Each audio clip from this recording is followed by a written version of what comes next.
Arthur the Rat. Once there was a young rat named Arthur who could never make up his mind. Whenever his friends asked him if he would like to go out with them, he would only answer, "I don't know." He wouldn't say yes or no either. He would always shirk making a choice.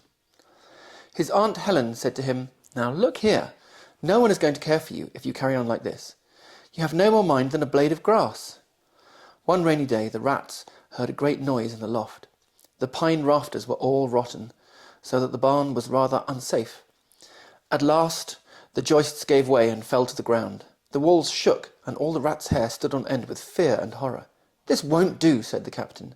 "I'll send out scouts to search for a new home."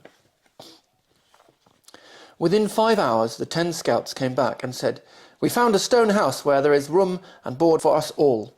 There is a kindly horse named Nelly, a cow, a calf, and a garden with an elm tree." The rats crawled out of their little houses and stood on the floor in a long line. Just then the old one saw Arthur. "Stop!" he ordered coarsely. "You are coming, of course." "I'm not certain," said Arthur, undaunted. "The roof may not come down yet." "Well," said the angry old rat, "we can't wait for you to join us. Right, about face, march!" Arthur stood and watched, then hurried away. "I think I'll go tomorrow," he calmly said to himself.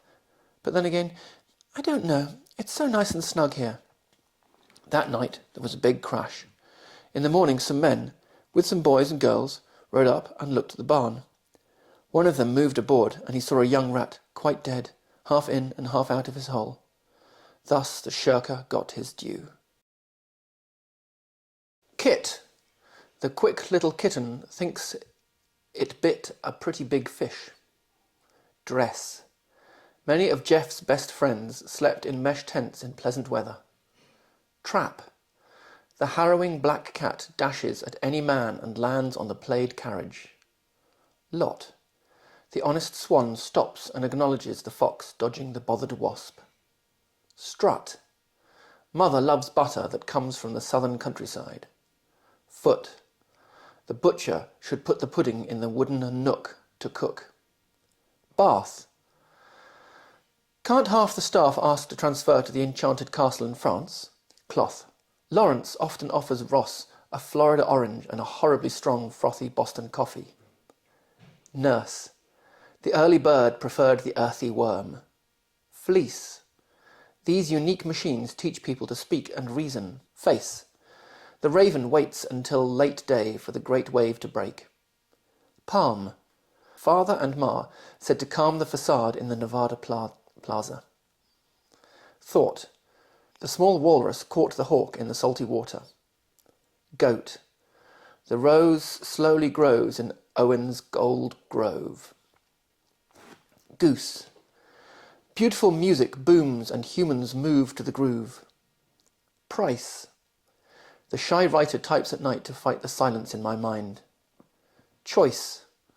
The spoiled boy hoists the toy from the soil. Mouth. Mountains of flowers crowd the grounds about the house. Near. Deirdre's fear seriously interferes with her ideal career.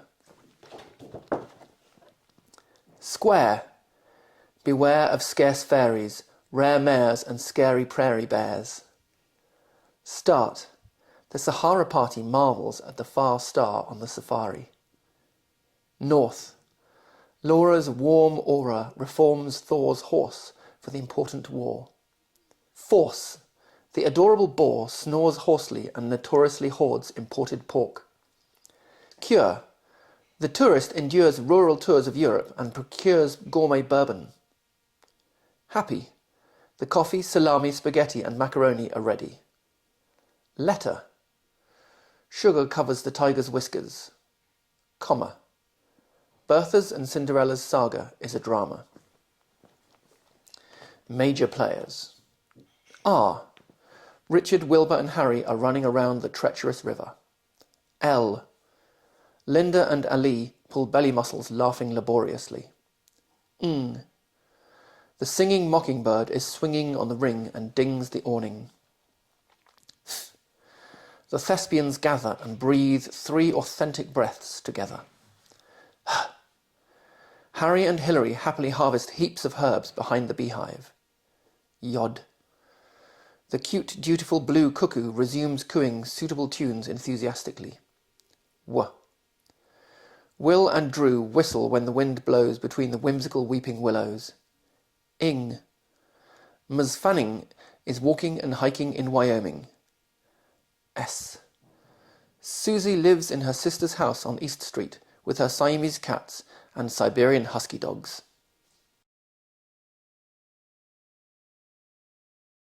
Going to university helps to even out your accent, because my accent would have been more sort of plummy and hard to understand. And when you go to university, when I was at university, there were people there. There was a German, there were 3 different Irish, each one of them had a different accent. There were 5 Scottish people. There was a guy from Barbados.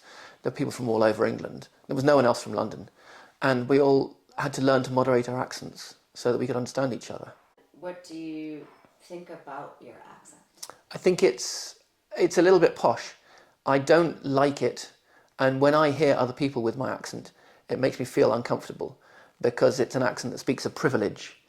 I've had a very privileged life, and an accent like this, when I was at school, we all believed that we were brilliant, that we were the best, and that people who were less rich than us deserved their poverty, and our accents marked us out as people who were worthy. And I come across people with that accent nowadays, and it makes me recoil in horror. Kind of, Britain's last 2 male prime ministers have been like that, Boris Johnson and David Cameron. Privileged, and the accent is exactly my accent. Actually, Boris's accent is even more absurd, but it's an accent of privilege, and it's an accent which doesn't speak of experience, and it's an accent which I don't think should be ruling anyone, because it doesn't have enough experience of other people's lives to do that. But it's an accent that also says, I'm in charge and I was born to rule. So it makes me uncomfortable. And would people know where you're from, or I guess your class from your... People would know my class background straight away, yes. You've got to really understand accents to hear the London influences in my speaking, which are very mild. But, I can easily tone them up if needed. And what do you think about your voice? It's reasonably clear. I don't like it when I hear it recorded. It doesn't sound as nice as it does in my ears when I speak. It's a clear voice. It's easily understandable. One of the things about living in Italy is it's made me learn to pronounce more clearly, because trying to understand Italian, when the Italians speak, they don't talk clearly. But when foreigners speak Italian, then I can understand perfectly. When Italians speak it, they slur their letters more. And I realise this when speaking English to Italians. I've got to be clear. I can't start slurring my words, and it's made me pronounce much more clearly than I used to, because it helps understanding. Mm-hmm. And do you sound like the rest of your family? To an extent, yes. My children might say differently. I don't know. I think my accent has mellowed since I've been with my wife. You'd have to really understand accents to tell the difference between us, I think, but I don't know. But yeah, essentially, yes, I have the same accent as them. Okay. And have you ever felt like you haven't belonged? Yeah. Well, when I went to college to do furniture, for example, there were still traces of my sort of overconfidence due to my accent, and there were 25 of us in each year, and we all spent a lot of time together, and there were a lot of different regional accents there, and I found that there were people who disliked me because of my accent. Not because I'm an asshole, but because of my accent. And I should say arsehole, really. And that was really annoying, and I realised that that was when I realised that I did the same. I judged people because of their accent and because of their background, not because of who they were. When it was done to me, it was really annoying, and it's like, well, I think there's lots of reasons to dislike me, but it's not fair to dislike me because I come from a privileged background. That's just not fair. So I've always felt different in that way, but not in a harmful way. I mean, I come from a very privileged background, so I feel different because I'm so much more privileged than everyone else I know. So it's not a hardship, really.